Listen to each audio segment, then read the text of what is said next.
24 मार्च को ना stock market में काफी पैनिक क्रिएट हो गया था and the reason was the finance bill 2023 जिसमें कई सारे अमेंडमेंट्स किए गए, कई सारे टैक्सेशंस में बदलाव देखे गए and hence market panic because in changes के लिए कोई तैयार नहीं था एंड इनमें कई सारे चेंजेस ऐसे थे जो लोगों ने बजट के टाइम पर एक्सपेक्ट किए थे लेकिन आउट ऑफ ब्लू अचानक से एक दिन आ गए। एंड अगर अब तक आप इस बिल से अवेयर नहीं हैं तो आज की ये वीडियो में आपको सब कुछ पता चल जाएगा। 24 मार्च को लोकसभा में 64 अमेंडमेंट्स के साथ फाइनेंस बिल 2023 को पास किया गया था और ये सारे चेंजेस 1 अप्रैल 2023 से लागू हो जाएंगे। आज की वीडियो में हमने 3 ऐसे मेजर अमेंडमेंट्स को डिस्कस किया है जो कि डायरेक्टली इन्वेस्टर्स यानी आपको और आपके पोर्टफोलियो को इम्पैक्ट करने वाले हैं। ये 3 मेजर अमेंडमेंट्स क्या है? सबसे पहला, removal of long term tax benefits for debt mutual funds.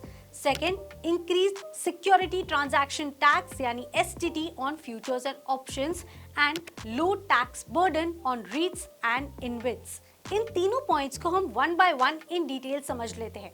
सबसे पहला, removal of long term tax benefits for debt mutual funds. जब आप डेट म्यूचुअल फंड्स में इन्वेस्ट करते हैं तब फंड मैनेजर्स उन पैसों से कंपनीज और गवर्नमेंट के बॉन्ड्स को बाय करते हैं, यानी एक तरह से आप इन एंटिटीज को बॉन्ड्स के बदले लोन दे रहे हैं।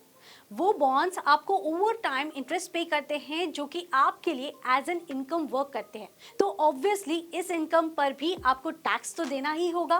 करंटली अगर आप 3 साल से ज्यादा तक डेट म्यूचुअल फंड्स में अपने पैसे को इन्वेस्ट करके रखते हैं तो आपको कम टैक्स देना होता है, यानी एक तरह से आपको टैक्स में छूट मिलती है जिसे लॉन्ग टर्म टैक्स बेनिफिट कहते हैं। लेकिन नए फाइनेंस बिल में गवर्नमेंट ने इस लॉन्ग टर्म टैक्स बेनिफिट को डेट म्यूचुअल फंड से हटाने का डिसीजन लिया है जो नेगेटिव है।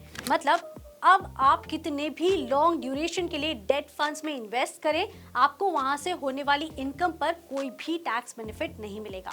इसके अलावा आपको अभी डेट म्यूचुअल फंड्स में इंडेक्सेशन बेनिफिट भी दिया जाता है जो कि बेसिकली इन्फ्लेशन एडजस्ट करने के बाद आपके कैपिटल गेन्स यानी प्रॉफिट को एक तरह से बढ़ा देता है। अगर आपने ऑलरेडी डेट फंड्स में कोई इन्वेस्टमेंट करके रखी है तो आप इंडेक्सेशन बेनिफिट के लिए एलिजिबल होते हैं, लेकिन 1 अप्रैल के बाद आप जब भी किसी डेट म्यूचुअल फंड्स में इन्वेस्ट करेंगे तो आपको इंडेक्सेशन का बेनिफिट नहीं मिलेगा। गवर्नमेंट के इस स्टेप से इन्वेस्टर्स शायद डेट फंड्स में इन्वेस्ट करना कम कर सकते हैं, लेकिन इससे फायदा किसे होगा?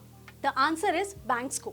इससे बेसिकली बैंक डिपॉजिट्स और डेट म्यूचुअल फंड्स बराबर हो गए, यानी एट पार हो जाएंगे। तो अब इन्वेस्टर्स डेट फंड्स की बजाय एफडीज में पैसा लगाएंगे। So it's negative for date funds but positive for banks. Mutual fund houses के लिए ये न्यूज नेगेटिव साबित हो सकती है क्योंकि fund houses usually debt funds के थ्रू ही इन्वेस्टर्स को अट्रैक्ट करते आए हैं and let me tell you, global funds को भी डेट फंड्स में अब कंसिडर किया जाता है। On the other hand banks के लिए डिपॉजिट्स की क्वांटिटी बढ़ाना एक पॉजिटिव फैक्टर है क्योंकि पिछले साल ही बैंक्स के पास इतने डिपॉजिट्स नहीं थे कि वो बोरोअर्स की लोन के डिमांड को फुलफिल कर पाए।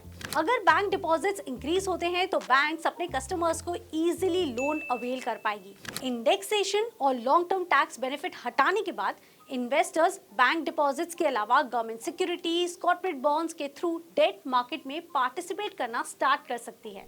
सेकेंड, फाइनेंस बिल में एफएनओ मार्केट से रिलेटेड अमेंडमेंट आया है जहां गवर्नमेंट ने फ्यूचर्स और ऑप्शन कॉन्ट्रैक्ट पर लगने वाला एसटीटी यानी सिक्योरिटी ट्रांजैक्शन टैक्स को बढ़ाने का फैसला किया है and this was a major negative.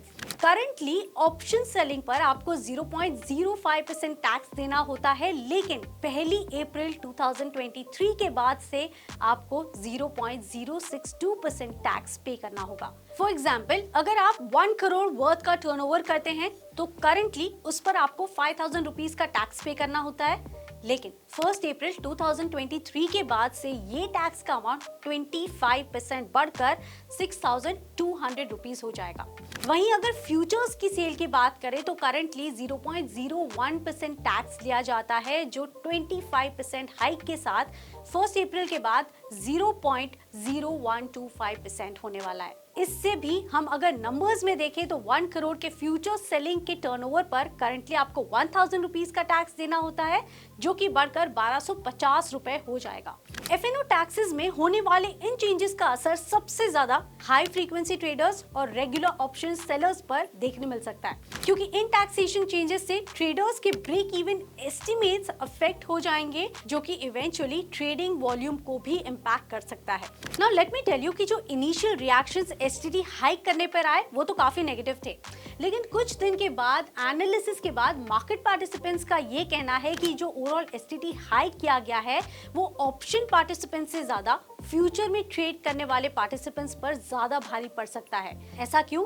क्योंकि ऑप्शंस में जब आप ट्रेड करते हैं तो आप सिर्फ प्रीमियम पे करते हैं, तो जो ओवरऑल आपका टर्नओवर बनता है वो कम होता है, तो जो टैक्स लगेगा वो भी कम लगेगा। जब आप फ्यूचर्स में ट्रेड करते हैं तो आपका जो ओवरऑल टर्नओवर होता है वो हायर होता है कंपेयर टू ऑप्शंस, एंड इसी वजह से आपको ज्यादा टैक्स भी पे करना पड़ेगा। तो फ्यूचर्स में ट्रेड करने वाले पार्टिसिपेंट्स के लिए ज्यादा नेगेटिव है, लेकिन ऑप्शंस में ट्रेड करने वाले पार्टिसिपेंट्स पर ज्यादा इम्पैक्ट नहीं आएगा, ये कहना है मार्केट पार्टिसिपेंट्स का।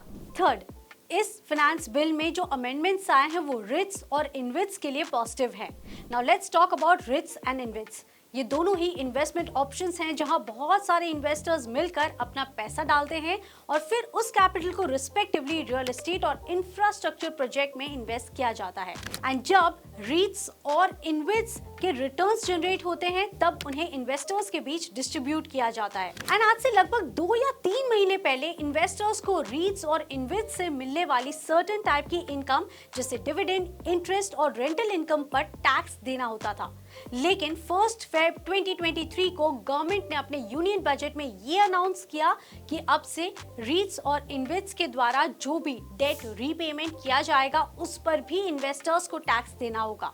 इसके बाद गवर्नमेंट को अपने इस डिसीजन के लिए इंडस्ट्री से काफी विरोध का सामना करना पड़ा। Embassy Office Parks REIT Limited ने ये कहा कि इसकी वजह से 40% of its distribution will be impacted, लेकिन अपने इस नए फाइनेंस बिल में गवर्नमेंट ने रिट्स और इनविट्स के इन्वेस्टर्स को खुश किया। रिट्स और इनविट्स की कुछ इनकम को रिटर्न ऑफ कैपिटल के फॉर्म में ट्रीट करने का फैसला लिया है, जिसका मतलब ये है कि अब इन्वेस्टर्स को अपनी इनकम पर कम टैक्स पे करना होगा, और इस टैक्स को कैलकुलेट करने के लिए आपको सिर्फ डिस्ट्रीब्यूशन अमाउंट में से कॉस्ट ऑफ इन्वेस्टमेंट को सब्ट्रैक्ट करना है। फॉर एग्जाम्पल, अगर आपका कॉस्ट ऑफ इन्वेस्टमेंट 100 रुपीज है और आपको 120 रुपीज का डिस्ट्रीब्यूशन अमाउंट रिसीव हुआ है, तो अब आपको सिर्फ उस 20 रुपीज पर ही टैक्स देना होगा। So guys, I really hope कि आपको ये 3 मेजर अमेंडमेंट्स समझ में आ गए होंगे। Now, do you really think कि इन टैक्सेशन से एफएनओ मार्केट के वॉल्यूम्स कम हो सकते हैं? हमें कमेंट सेक्शन में जरूर बताएं, and follow 5paisa for more such videos. See you in next video. You stay tuned.